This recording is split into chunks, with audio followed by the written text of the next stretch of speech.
This is Invisible Inc., the podcast for under-resourced women entrepreneurs. And I'm your host, Shubha Chakravarti, founder of Achieve. Join me as I talk to women entrepreneurs about the nuts and bolts of their journeys and to experts who will give you insights that are hard to find anywhere else. Let's jump in. Why is it important for women to understand the view from the balcony and not just stay on the dance floor? What's a surprising barrier to entrepreneurship you never heard about? Why do you need to be extra vigilant as a woman with entrepreneurial ambitions? In this episode, Dr. Sameeksha Desai, Associate Professor and Director, Manufacturing Policy Initiative at Indiana University, talks about the iceberg problem of entrepreneurship, why the step before the first step is so critical and so overlooked for women, how women can push the odds in their own favor despite a challenging system, and much more. Now, here's Sameeksha.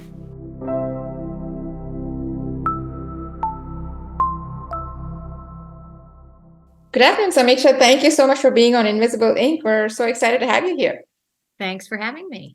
You've done an incredible amount of research on entrepreneurship, and especially entrepreneurship by gender and race. What got you interested in the first place?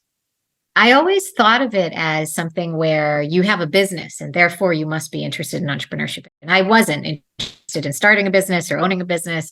It actually seemed like something that was very hard and not up my alley at all.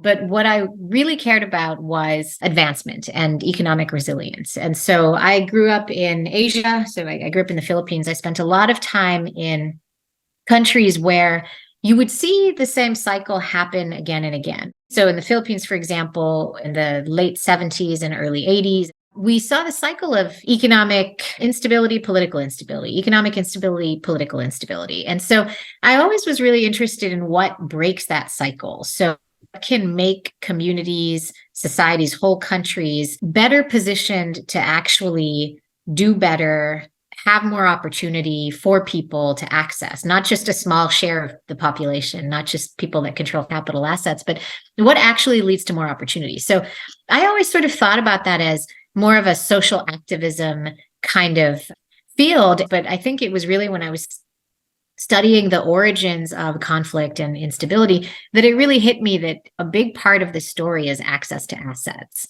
And that's an entrepreneurship story, right? That's a story really about who gets to start a business, who gets to take a job in a business, who gets loans for a business. And those are really intimately and almost inherently connected to things like political structure, policy, corruption, concepts like fairness and justice. And so I actually really always thought about entrepreneurship more as a tool for social and economic advancement and to pave the way to opportunity, and less as an individual business concept, if that makes any sense. So that's really where I came to entrepreneurship. So what is the beacon in the hill that keeps you inspired, motivated, and focused on this field? Yeah, it's the path to opportunity. So I think too much of our lives are determined by things that are out of our control. We know this. We have tons of research on this. We see this with our own eyes every day. You can be born into poverty, and then the chances are you'll stay poor. You can be born into a rich family, and the chances are you'll still have money. And so I think for me, it's really how do we make that path to opportunity, the path in particular to business ownership and entrepreneurship, something that is within reach for everybody. And I'm not saying that everyone has to start a business, but I'm saying if there is a talented person who just happened to be born in a school district that was underfunded, or happened to have parents that couldn't afford to send them to STEM camp, that child should have the same chance at really developing something incredible as an entrepreneur in the future that any other child would. Because the reality is we don't know where the next great invention is going to come from. We don't know where the next life-saving innovation is going to come from. And it's not always the people that we think are going to do the things we think. Yep, makes sense. And what part of the work is the most rewarding for you? I really enjoy it when I feel like information sharing is advanced by my work. So, for example, I've been involved with some large data projects where the goal has really been to find some new avenue that we haven't actually considered. And when I see policymakers using that, that's really rewarding for me. And then obviously, I'm a professor. And so it's also really rewarding on the academic side and the teaching side when I see students really think deeply about things like access to opportunity and really think much more about what happens from an individual's birth to an individual's death, as opposed to at the age of 30, what policy matters now. One of the biggest things I learned from your research was this idea of how we think about and count women entrepreneurs, and the fact that you have to have, quote unquote, started a business to count as an entrepreneur. What do you mean by that? What prompted you to even think about this, and what is the impact of this methodology or approach? I think we are missing something really important when we only talk about entrepreneurs, right? Which sounds a little backwards when we say we want a better environment for entrepreneurship. Why aren't we talking more about people who aren't entrepreneurs? But I think this is actually our blind spot when it comes to all types of entrepreneurship support, whether it's at the federal policy level or it's what small business support centers are doing. And that is that by the time most people enter into our jurisdiction or purview when we are in entrepreneurship support programs, it's too late. So what I mean by that is nobody just wakes up and says, I'm going to business. And so at 9 o'clock, I'm going to go down to the business development support center, or, whatever it is, the local incubator. I'm going to go and start my business. And at 10 o'clock, I will be a business owner, right? That's just not how it works. So most people take a path of some kind. Maybe it's long, maybe it's short, but most people think about starting a business. Some people will test the waters. They might talk to their friends. They might talk to their mentors. Other people might be working in a company that's in the industry that they see the opportunity in. They might talk to their colleagues at work, right? They might Google, they might even make a prototype. So there are a lot of things that people can do before we actually see them as entrepreneurs, right? And before they actually formally become entrepreneurs. So the reason I think this is a blind spot is because when we think about barriers to entrepreneurship, if we only talk to entrepreneurs, we still, of course, need to know what the challenges they face are, but we don't really have visibility into the people that never make it there. So supposing I've been thinking about starting a business for some time now, and what I find as I'm talking to people is it just is going to be very expensive to finance this business. And then I look around, I look at the numbers, maybe I talk to my local bank and I find that, I don't know, people just aren't supportive. It doesn't look like I'll get the money. It'll be 6 months before I can make a profit. In the meantime, who's going to pay my rent? So then I just don't do it. And so where would we actually find me? I wouldn't go to the incubator. I wouldn't go to the small business support center. I wouldn't be collected in the data, right? Because the data often captures people when they start a new business. But maybe I had a really promising idea. And it was really this combination of my unique personal circumstances that prevented that idea from reaching the market and from benefiting broader society, right? So I think one thing that we really need to think about is who are the group of people for whom barriers to starting a business were actually existential and they never actually got to start. Obviously, there's huge economic consequences. There's social and welfare consequences. But just think about this. And these people, you could call them withdrawn entrepreneurs, which is what a big project that NORC has recently released calls them. I've done some work on them, calling them pre-entrepreneurship leavers. Some people might call them lost entrepreneurs, potential entrepreneurs. We're referring to a group of people that was interested in starting a business, took some action along the way, but ultimately withdrew from the process before start. In the United States, that can range. So depending on where you are, it could be 5 to 16% of the population, right? And that's actually a really large number. So I looked up a couple of states before we chatted, and in Kansas, where I used to live, 16% of the population that was surveyed was withdrawn. And so what this means is that these are people who could have started a business, but didn't. In Illinois, not far behind, about 15%. Indiana, where I live and work, it was about 12%. And some places will surprise you. So in California, which we think of as a hotbed for entrepreneurship, it was about 10%. So that means 1 in 10 people walking around in the adult population isn't starting a business, but wanted to and even took some steps to. It's more interesting when we compare this with the current business owners. So if we go back to Kansas, 14% of the population are current business owners. 16% are withdrawn. When we look at Indiana, 13% are current business owners, 12% are withdrawn. So we're talking potentially about doubling business owners in a state like Indiana. if all the people who withdrew before they started actually continued. Now, the big caveat is it isn't necessarily that everyone who stopped the process would have done well and should have continued. So sometimes people withdraw from the process because they do some background research, or they do a prototype, or they talk to their contacts and they make a decision. This is actually not a good, viable idea, right? So in those cases, of course, we're not talking about the same thing as when someone is withdrawing because they keep getting doors slammed in their face when they go to ask for loans, right?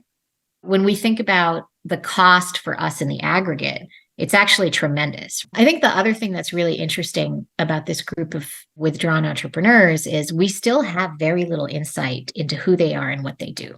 As far as data, that's not something we've been collecting over 30 or 40 years. And it's also not a question that we're in the habit of asking. So when we say we want to support entrepreneurs, we usually go to entrepreneurs or people who are still in the process and ask them what they need. And I'm not saying that this should replace that, but I think in addition to that, we need to understand who these people are that are dropping out of the process. And if the barriers that are forcing them to drop out of the process are artificial, structural, and can be addressed by some targeted support. And that brings up a couple of really interesting questions, right? You talked about the fact that there's not going to be 100% conversion of these pre-entrepreneurial folks. To what extent do you think it's fair to say that it's really the quality of the entrepreneur that drives the process? Because I can always throw away one idea and come up with a different idea if I had the right access to resources. Do you have a take on that based on everything you've seen? I mean, I have an intellectual take on it, not a practical one. It's a classic debate, right? Is entrepreneurship a person? Is entrepreneurship a process? Is it an employee? Is it a way of thinking? Certainly, we know that people are entrepreneurial. So there are people who can problem solve. There are people who see opportunities, but does it mean you have to start a business? I don't know. The way that I approach it is that entrepreneurship has to be some combination of behavior and action. It's a really interesting question. We could spend hours debating whether someone can be entrepreneurial if they haven't started a business, right? Good point. Well taken. What do we know about pre-entrepreneurs? Do we know what draws them into entrepreneurship? And can you draw any inferences based on what that means for lost opportunity and for these people?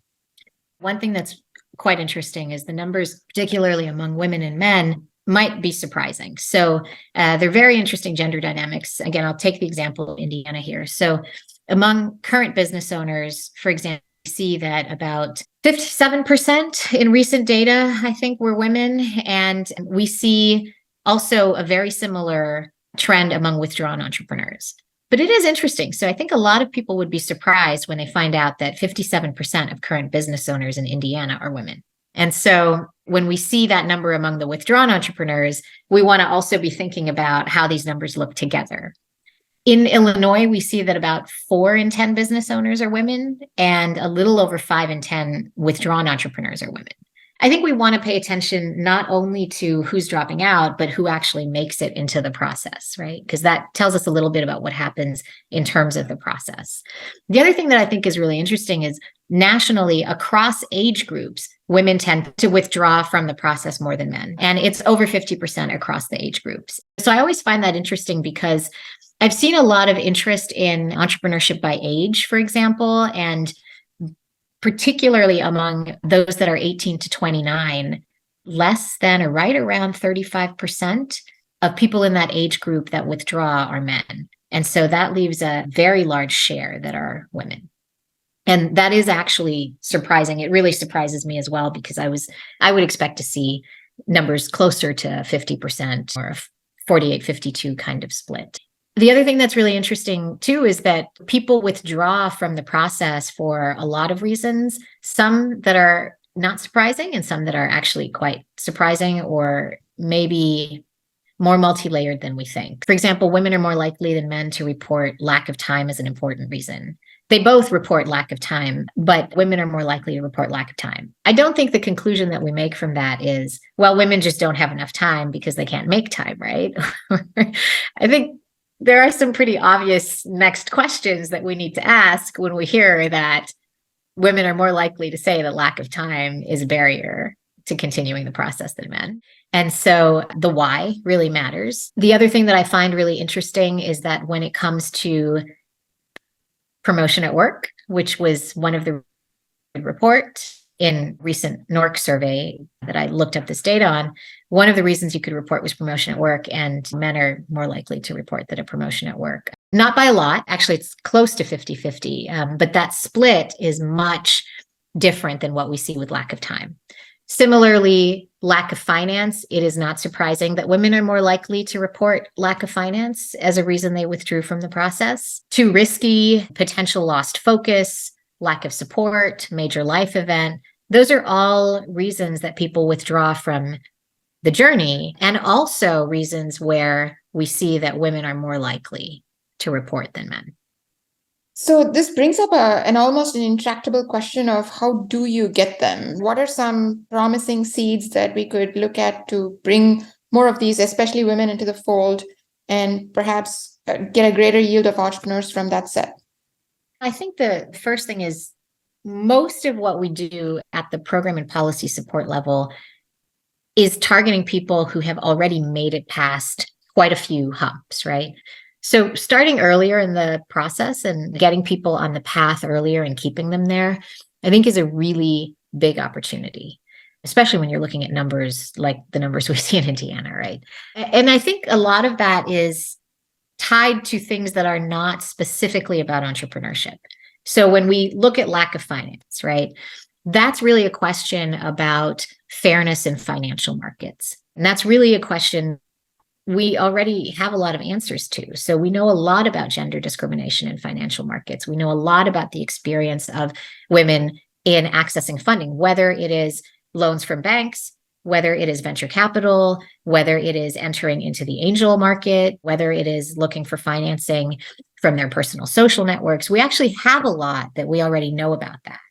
I think we want to think more in terms of what are the pieces of the puzzle that form that part of the journey that is not quite visible to us, that pre-start piece of the journey. We also know that having access to good mentors and having access to role models has been really important, and not only for entrepreneurship, for a lot of things. And so I think about young girls, say in 6th grade or 7th grade or 8th grade, having access to mentors and role models, right? So I think there's a lot we can do in terms of programming, in terms of social media. We have really great technology now. So when I was in 6th grade, we didn't have things like virtual reality to try to see what a day in the life might be like. We had the parents of our classmates come to class and tell us about their jobs. That was the extent of role modeling and career exploration for us at that young age. Now you have actually a lot of technology. And so there's a lot of opportunity there. And I've heard about different programs that are really meant to share different career paths with people who might otherwise not know about them.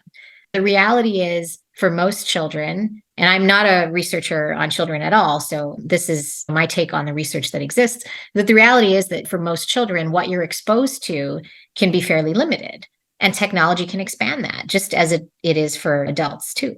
So when we think about the entrepreneurship path, we want to think of it not so much as a linear path, right? But a path where there can be many obstacles, or there can be many sort of triggers that can push someone into entrepreneurship.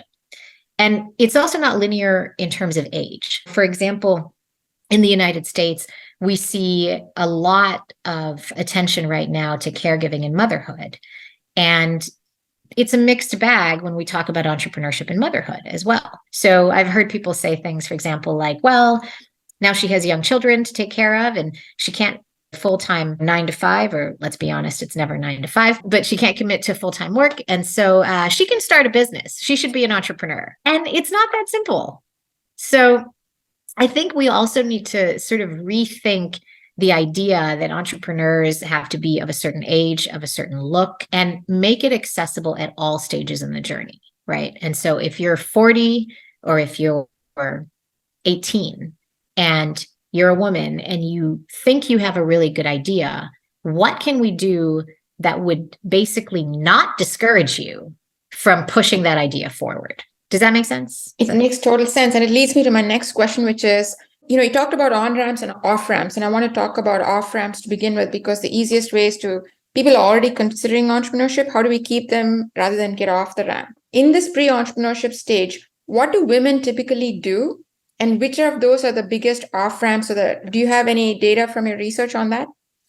So there's a couple of different sources for data on this. So one of the things that I think is really interesting is in some ways there aren't very many differences between what men and women are doing, with a few exceptions, right? And it seems to be always like this with entrepreneurship. So one of the things in some research that I did with a colleague when I was at the Kauffman Foundation, in terms of things like market research, talking to people, consulting experts, there weren't massive differences between men and women. But in other ways, there were. So, for example, learning about financing options outside of personal sources. We saw some difference there. Discussing the ideas and who you discuss the ideas with, we saw some differences there. I think it's probably worthwhile from an entrepreneurship support perspective for us to really think about not only what the steps are that women are taking, but also what the broader cultural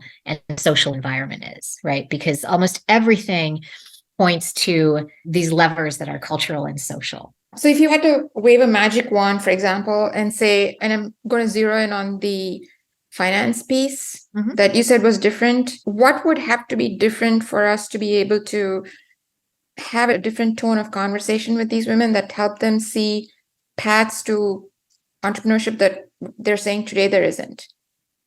We're seeing that to some extent, although I've seen some mixed findings from the last couple of years, but more representation, right? It's a really, really important thing for women to also be in decision-making roles and to be in positions of power where they are making decisions about who gets funded. They're thinking about markets as part of a team that is making decisions.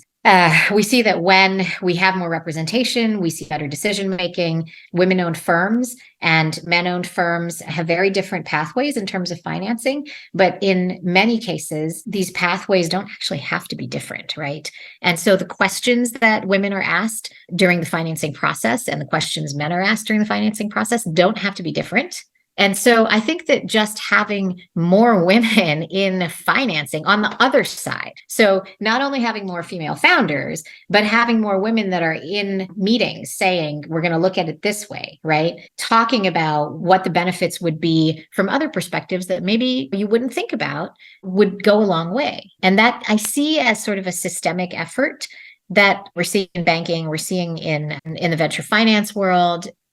It's happening, but it's frustratingly slow. And sometimes the things that we think will work don't. And, you see really interesting grassroots new financial models developing all over the place. And I think that's really promising. But it's not a matter of saying we need more women to start businesses. And sometimes as we say, we need more women to start businesses. And so let's set a goal of 500 women, or let's set a goal of 50 women. Asking women to start businesses in an environment where they're going to face barriers in financial markets, where their businesses are going to grow to a certain point, and then getting that last round is also difficult to do. So I think we need to think both about, is the ecosystem supportive, and can we show women that the ecosystem is supportive so that they are willing to start those businesses? It's never lack of ideas. It's never lack of talent, skill, interest, or ability. It's the other things. So we talked about access to finance, or at least perceptions of access to finance, but there's also the question of all the other stuff in terms of a path to a viable firm. What do women need to see that they're not seeing today that would help them get over the hump? And what can existing infrastructures such as incubators or what have you do to help get them over the hump that isn't happening today?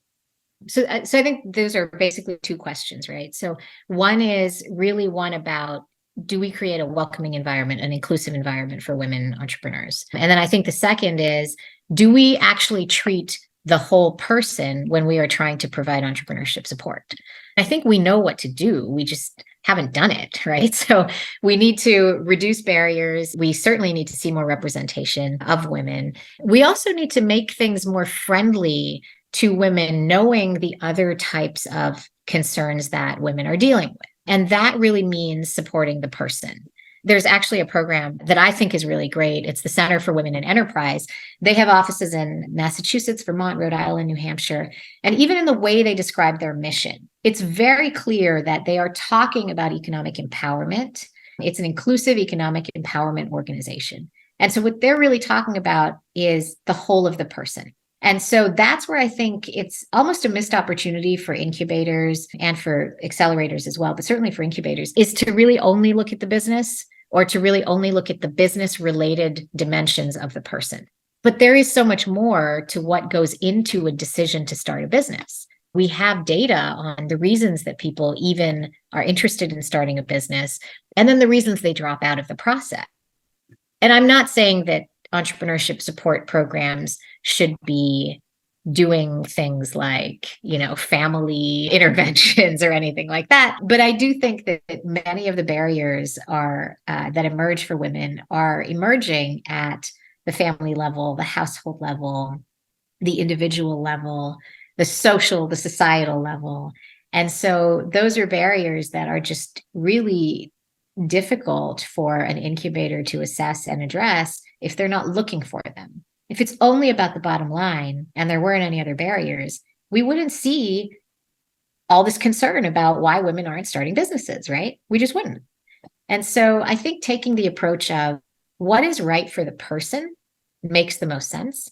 In some cases, it may not be starting a business. In some cases, it might be wage employment, or it might be waiting to start a business, or it might be starting a business. And I think taking into account what a person's goals are and the reason for starting the business is really crucial.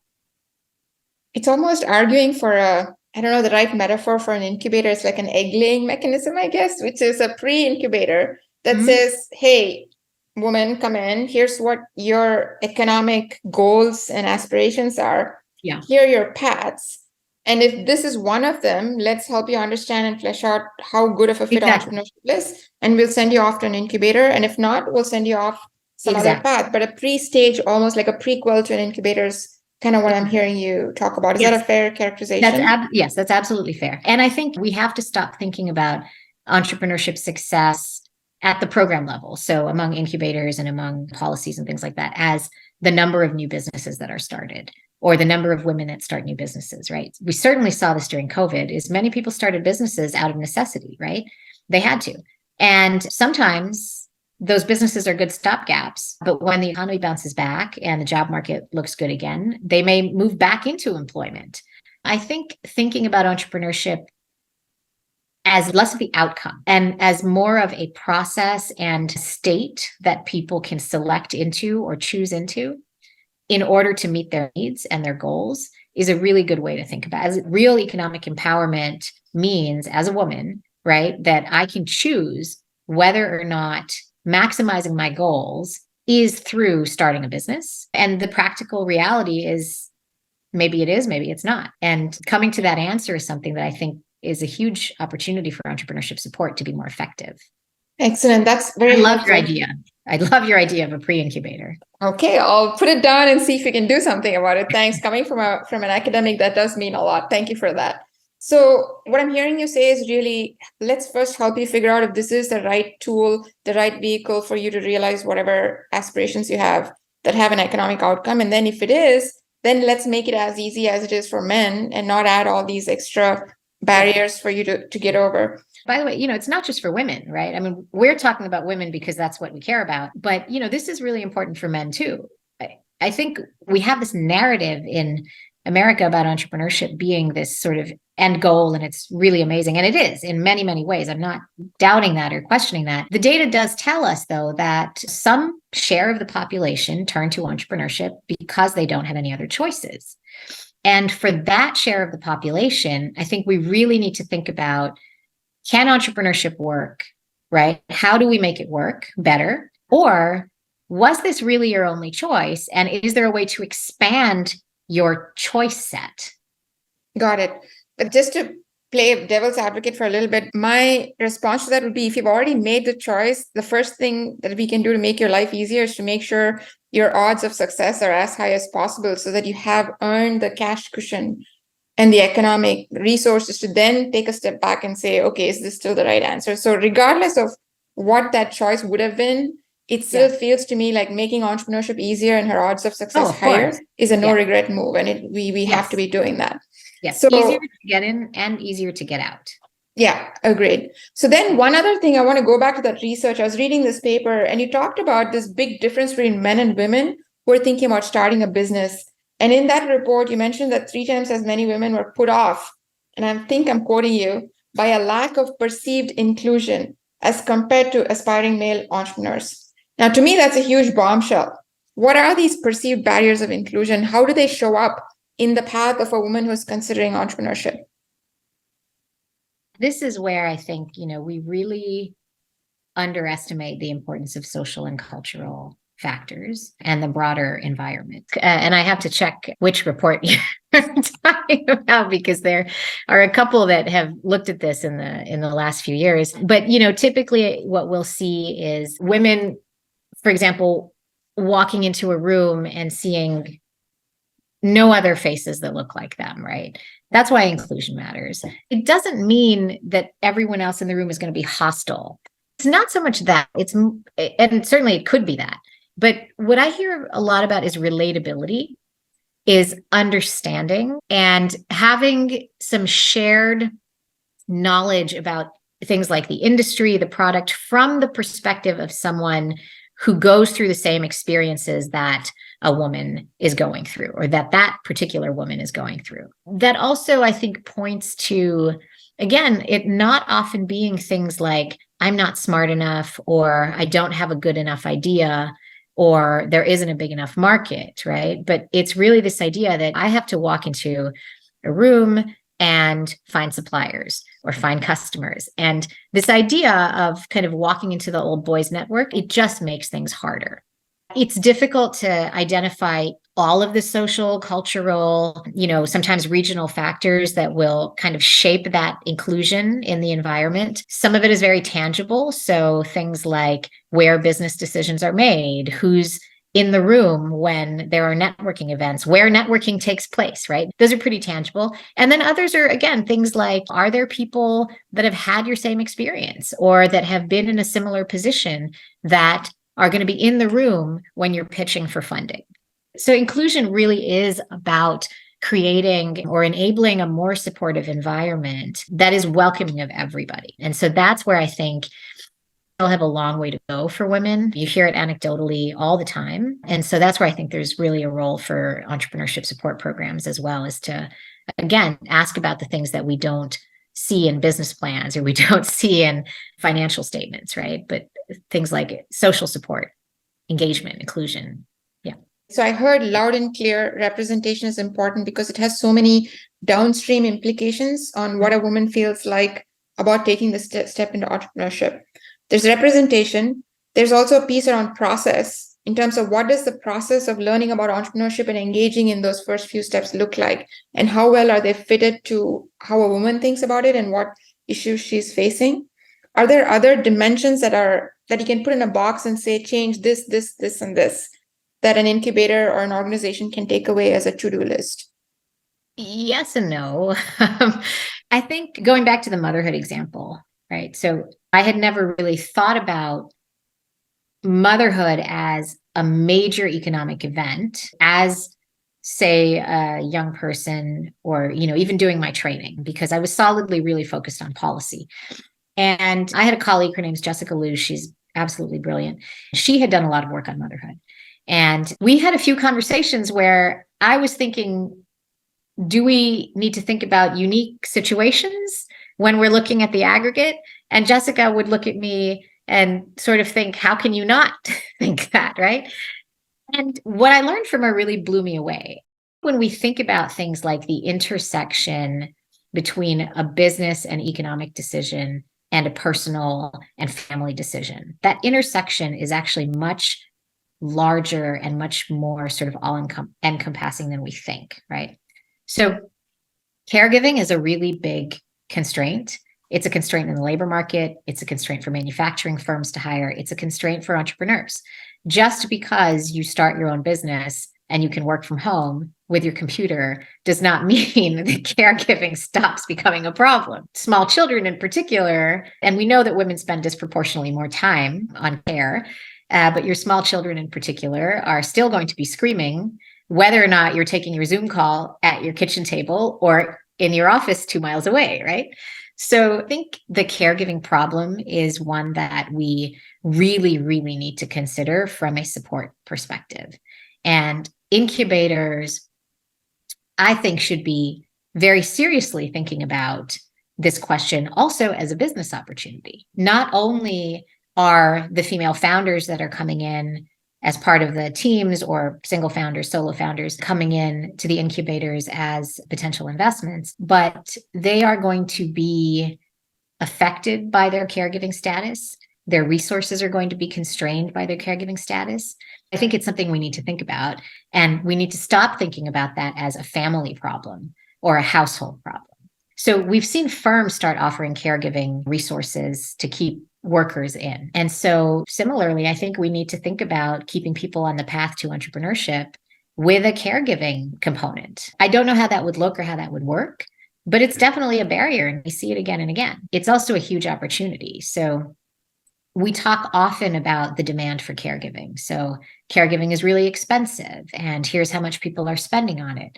There's also a supply problem, right? And so I think there's an opportunity to seed more caregiving facilities.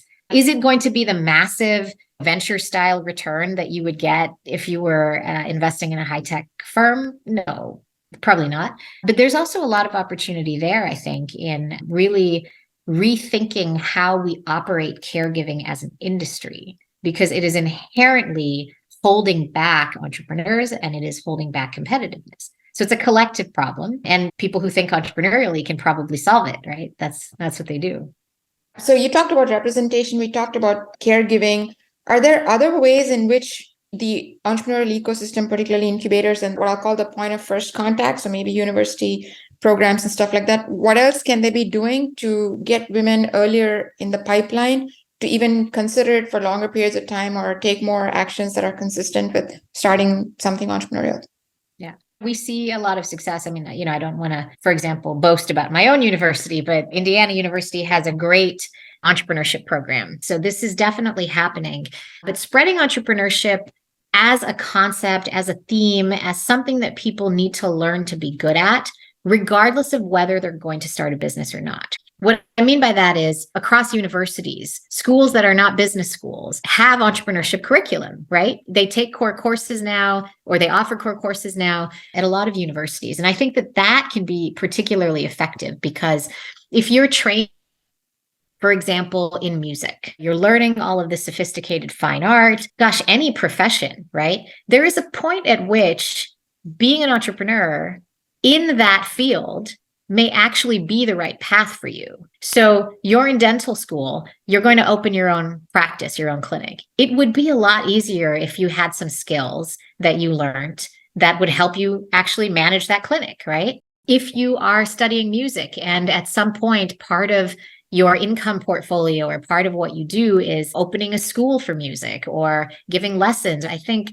this idea that entrepreneurship is not only starting a business, but really is the whole of the person engaging in something is really meaningful. And so to get people in earlier, we need to raise the idea earlier. We need to teach the skills to recognize opportunity, to think creatively, to innovate, to put together resources at a much younger age. And that is happening, and that seems to be working.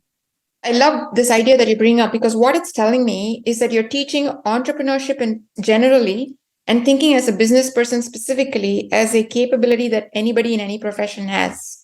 And the specialist in entrepreneurship is actually going to make that their whole life, so to speak, and say, I'm going to be an entrepreneur, I'm going to start a business. I mean, I think everyone should have those basic skills. I'm not in a business school, I'm in a policy school, so I don't teach any of these things. But I think there are people who want to open a business, who know that is their path. They will be business owners. They're going to open a very successful business and they'll figure out how to do it. But I also think that we see a lot of people who maybe never had the goal of starting a business. They had the goal of becoming an expert violinist working in advertising, getting an advertising degree, and then doing really cool creative ads for nonprofits. At some point, the mode of activity for them may be being a business owner. So I don't know that everyone who starts a business, in fact, I'm sure that every business didn't always want to do that when they were children or even before they started the business. But at some point, the whole of the person assessed something and felt that starting a business was the right path. And so for those people, having some inclination about what you need, what it looks like, how it might work, some experiential education or some previous exposure, whether it's through role models or a popular narrative, gives you a greater ability to actually know what you're getting into or even consider that you could get into it.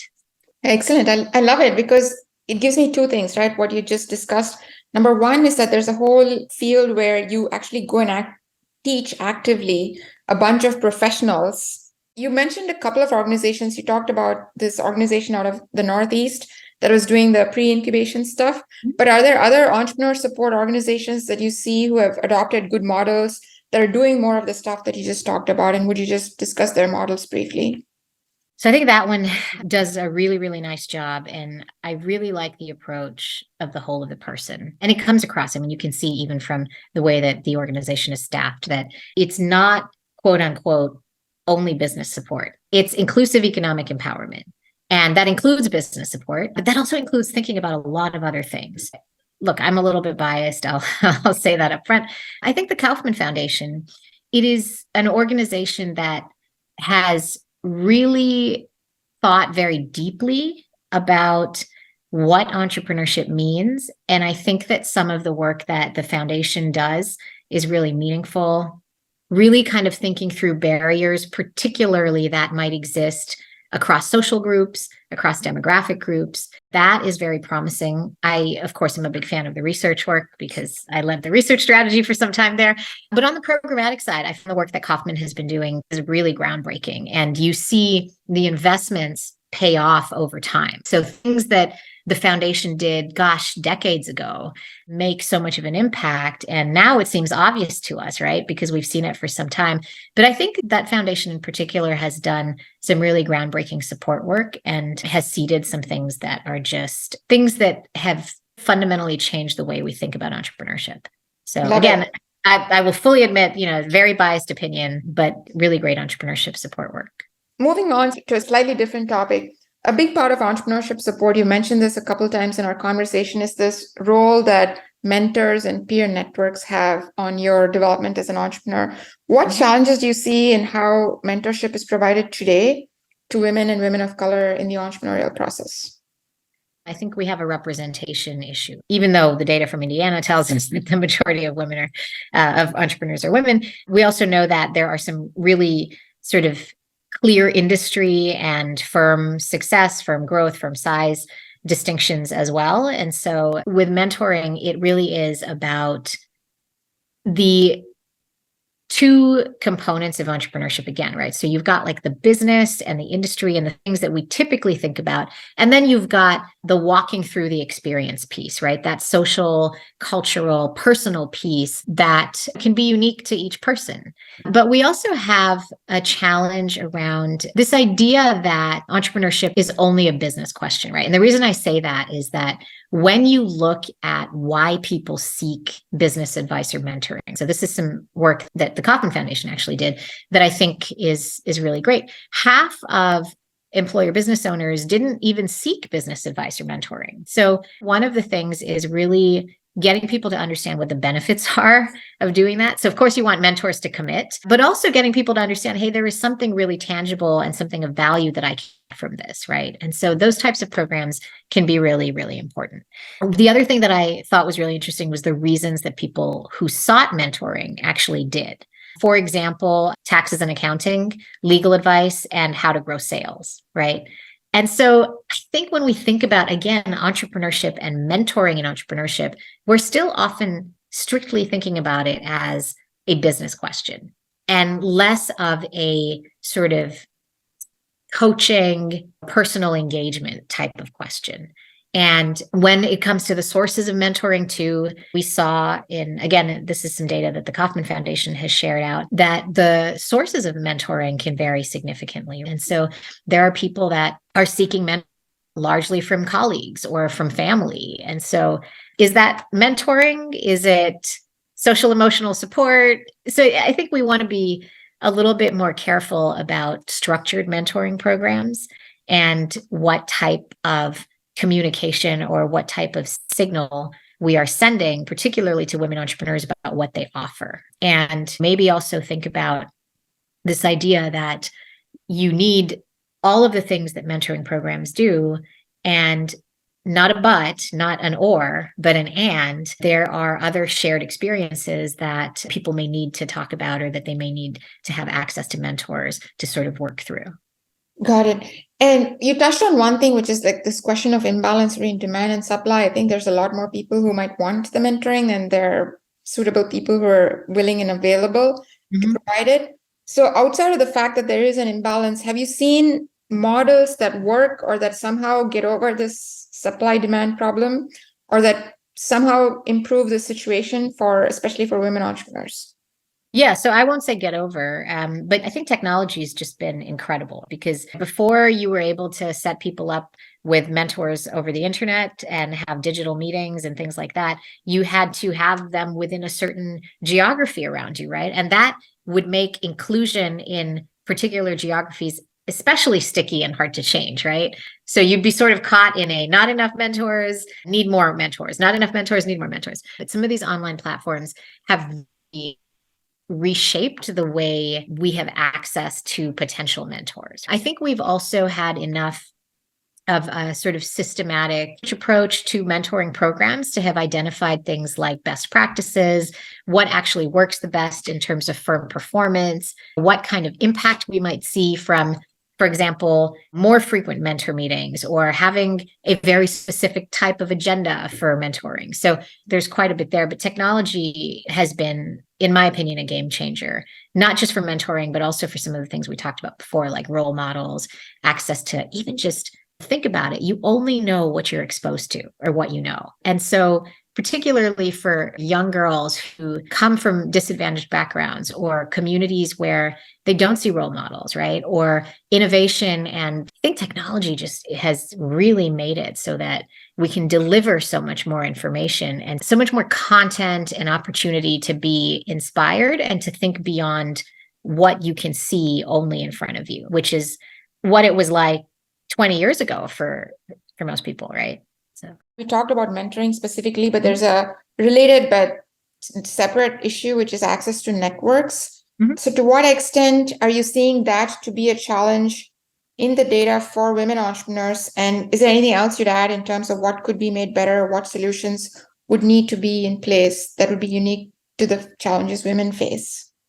The access to networks piece is really important, because anytime that you can grow those networks, you're also increasing the chances that you're growing other things, right? So bigger networks that have more women in them also means more potential mentors, more potential relationships. The thing we have to be careful about with mentoring in particular, and where I think access to networks can really be helpful, is you're the only woman or one of few women on a team, right? And so then you're asked to do the things that would advance opportunities for women. And of course, that is very important and you want to, but then that's extra work, right? And you already have other things. And so we want to also be mindful of those types of things when we set up mentoring programs. Access to networks, I think it's almost like you can never go wrong, because you're just increasing the density and the depth of networks. You're making things more accessible to people. I think anytime you create more points of interface and interaction where information can flow, the better, right? Because the more information people can have access to, the more they'll learn about things like access to capital, potential suppliers, potential consumers, markets. Access to networks, in my opinion, is almost like it can't go wrong. And have you seen any innovative, effective, new approaches to increasing that access, particularly to women entrepreneurs and potential women entrepreneurs, because that's where they're getting the information from on what is involved in entrepreneurship and what their odds of success are? Yeah, we are on the right track. I just think we need to start earlier. I think part of what we're looking at is when we build relationships and we sort of make sure that information flow starts at a younger age, then we see more opportunities for all of the other things that come out of access to networks. For example, networking events are a common thing. And is that the right way to do it? I'm not sure. I don't have the data on that. So it's very hard for me to say yes or no. But with COVID and particularly so much of what we did going online and becoming tech-based, there are a lot of really interesting opportunities there to expand access to networks, right? So again, you can have virtual networking events. You don't have to be in the room at the Chamber of Commerce at the time that they're hosting the event at 8 p.m. when you can't find childcare, right? So I think this unique relationship between networks and information flow is really, really important. But that's this is what you work on, right? So you're talking a lot about that. So you're the expert on that. I wouldn't call myself the expert, but definitely it's on my radar, particularly the role models, the representation, and the access to networks is a big part of what I do and why I do what I do. So that is definitely on point. So take a big step back, right? What are your thoughts on how we can improve the outlook for women earlier in the game so that they have more exposure, more affinity, and more opportunity to pursue careers in STEM that will then lead to more downstream entrepreneurial activity? ASU is doing some really interesting stuff on engineering education in particular. And so many schools are doing a lot, really sort of understanding the reality that you have to make engineering education more inclusive, more tangible to people, and really sort of rooted in what people are seeing and what kind of problems they want to solve. I think what we're seeing, particularly around things like training, again, there are huge opportunities for commercialization of science, right? There are huge opportunities to take something that you've been working on, you've developed as an engineer, or that you've considered, right? You've seen an opportunity for, and to commercialize that. And so that's why I think things like experiential education really matter, but also the idea that teaching skills to people across fields, not only in business schools, but in engineering schools, in high schools, right? How do you solve a problem? How do you put resources together? Those things are really, really important. We can teach about creating a product. We can teach about making things, but then the next step, which is how do I commercialize this? How do I bring this to the market? Product development, getting financing. Those are all problems that you can solve. So I think really kind of almost like democratizing entrepreneurial education is probably one of the most promising things we can do, particularly with STEM, right? Got it. So there are a couple of big takeaways that are all coalescing for me from this conversation. Number one is that it needs to be a more holistic view of, or even a definition of what entrepreneurship even means and who that is appropriate for. That was my big takeaway. The second thing is the fact that following that, you need to be able to disseminate that information or make that accessible to a much broader set of individuals than we are making today, regardless of gender, discipline, and stuff like that. And number three, to me, most importantly, the big takeaway was that really a lot of this is a top down, and there's not a lot that individual women can do beyond what they're already doing to make the environment more favorable to their own efforts. What's your take on the last one? The last one is hard because look, women start businesses every day and do exceptionally well, right? And so it's not a situation where we're saying don't start a business because the cards are all stacked against you and, it's going to be really tough. So just don't do it. Save yourself the heartache. That's not at all the case. I think what we have to acknowledge is that it is easier for some women. So it is easier for some women to start a business than others. Access to resources and your starting point, if you would like to put it like that, matter quite a bit. Easier for some women to grow a business than others. When we look at the numbers overall, these systematic patterns that show differences between men and women in industry and firm performance and access to capital, those are concerning. We can't pretend they don't exist. The way that we have more role models is more women starting businesses and doing exceptionally well. The fact is the ecosystem for entrepreneurship doesn't favor women and creates significant barriers. So I don't know that it's let's throw the whole thing out and wait until we have a perfect situation for women to start their businesses. we've made some progress and we just need to get better at creating an inclusive environment. And it's not saying that, hey, now we've got to redesign everything to be really great for women. It's really thinking about what are the things that are holding women back, right? Because they're also, in a lot of ways, holding everyone back. So to conclude then, if I'm a woman, I understand all of the realities that you just laid out. What advice or guidance would you give as an academic, as somebody who sees the big picture that's very grounded in data, to give myself the best shot at success? I should not be giving anyone advice. You should be giving the advice. But if I were to think sort of more generally about, for me, the big lesson, right, is in my own work. The question that I ask myself a lot is, what is holding back? What is holding the individual back from the freedom to pursue the economic future that is the best for them? I think thinking in terms of what is the whole person going to benefit from if I take this path or if I take that path is really, really important. And so I think questions like viability, happiness, those are questions that really should factor into any individual's decision about whether or not pursuing business ownership is the right path for them, right? And if it is, then obviously finding the right match with entrepreneurship support programs is crucial and really matters. Great. Thank you. Is there any question that I should have asked you and I didn't? No. No.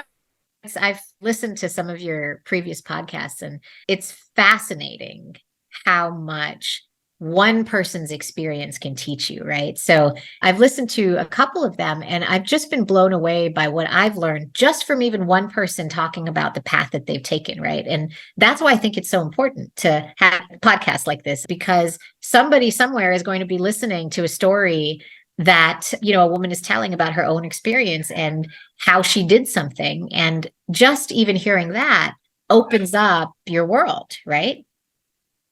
Thank you. I love thank that. you for doing this. I love it. You're really doing a big service. Thank you. That is my ulterior goal, is to make sure that we're showcasing a lot more women role models and experts like yourself, so that somebody who's going in gets the best possible shot at knowing what she needs to know, learning what she needs to learn, understanding how others have solved this problem before. So on that note, I want to say thank you. This has been an amazing conversation. And I think it's really important for folks like us, current and aspiring entrepreneurs, to not only hear from others who are role models, but also to hear from people who view this in a much more objective, big picture level, so that we understand the system that we're dealing with. So I want to thank you for your time and for sharing your insights so generously. Thank you so much for having me on. It was a real honor. Someone once told me you can't read the label if you're inside the bottle. Yes, it's important to take action and not drown in analysis paralysis, but it's also foolish to ignore the wisdom to be gained by objective observers. This conversation with Sameeksha opened my eyes in so many ways. While it may not give you the 3 tools of successful entrepreneurship, it offers powerful insights that may help you move the needle and create impact in many more ways than you can imagine, or maybe you will ever know. First and foremost, how many potential women entrepreneurs are we losing before they ever step into an incubator or register their LLC? As entrepreneurs ourselves, even if we've not made millions, can we be sharper observers in our own neck of the woods and offer a helping hand or a hard-won perspective to someone considering that step? Second, how can we be mentors and role models to the girls and young women in our own circles? Yes, self-promotion and driving visibility for your own work feels uncomfortable. But would you take on that challenge if it meant to open up a new possible future for even one young woman or girl? Do it for her, if not for you. Last but not least, it's all about STEM. The actual content of a STEM education may or may not matter, but giving access and encouragement to women to pursue STEM fields is absolutely critical to building a pipeline of future successful women entrepreneurs. So, what one small step will you take to be a nudge, a possibility, or a light of inspiration to a future entrepreneur? Thanks for listening to today's episode. We have show notes and more at achieve.co. That's ACHIIV.co/podcast. Like what you heard? Hit subscribe and share with a friend. See you on the next episode. Now, go be an achiever.